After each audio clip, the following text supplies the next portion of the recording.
Most of this generation quits the second they get talked to. You did this wrong, or they get yelled at. It's so easy to be great nowadays because everybody else most people are weak. This is a softened generation. So if you have any mental toughness, any ability, if you have any fraction of self-discipline, the ability to not want to do it, but still do it. If you can get through to doing things that you hate to do, on the other side is greatness. What is it with our society?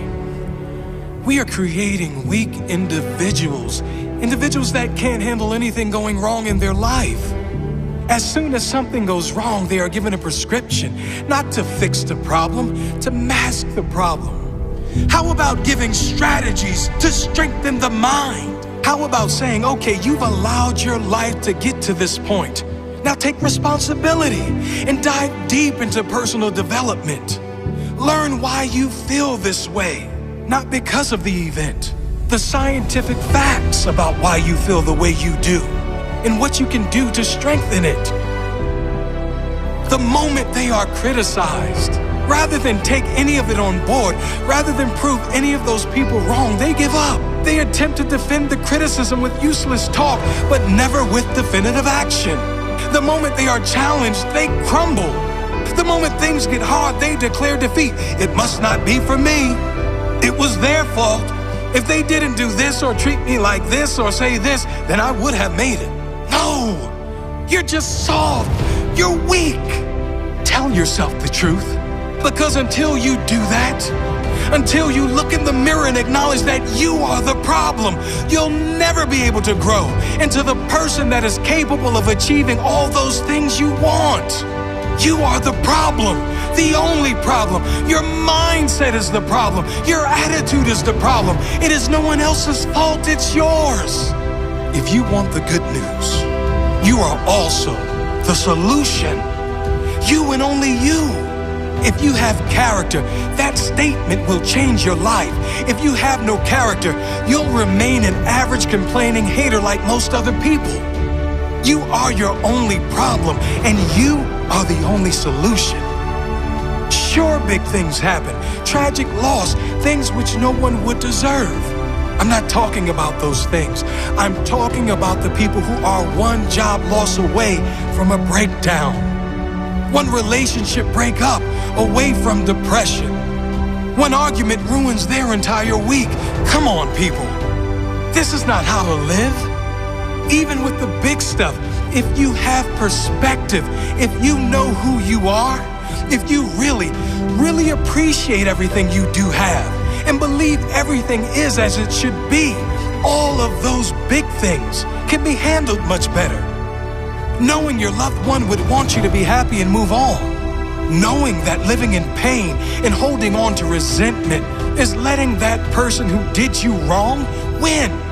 But letting go and living your life, loving your life, that is you saying, I won. That is you saying, I will not allow you to own any piece of my mind and spirit. That is true courage and mental strength. And I'm not saying avoid pain. Pain, suffering, failures, they are all part of every single person's life. There's varying levels of pain for sure.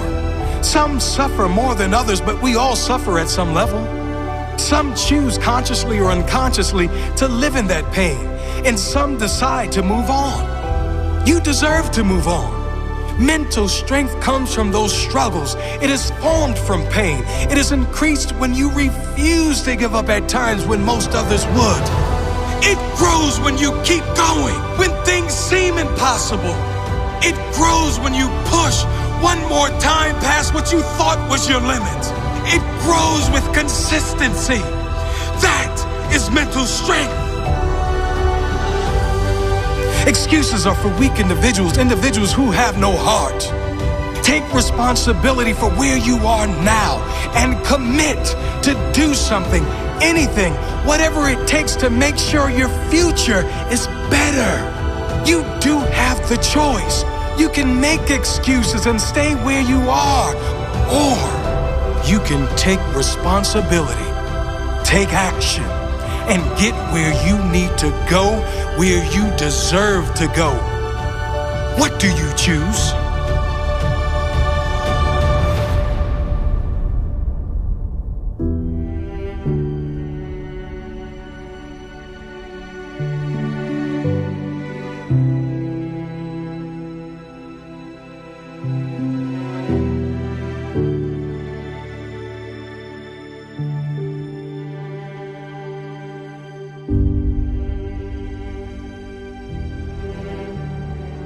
Tap dance around the truth by finding the right words so I don't hurt you because you have thin skin. No, tighten up, people. It's okay. Trust me, it's okay. You might be called nigger one day. It's okay. You might be called some Jewish word or some faggot or gay word. It's okay. Let them call you that. What are you going to do now? They don't own your life. How are you going to control that now? How are you going to flip it upside down and say, Roger that? Now I'm going to harness this shit. And you'll read about me years from now. How? That's the question. How are you going to do that? Thicken your skin. Become more of a human being. Don't be afraid of the reflection in the mirror. Because that's all you can be afraid of. Once you overcome the reflection in the mirror, you've done it.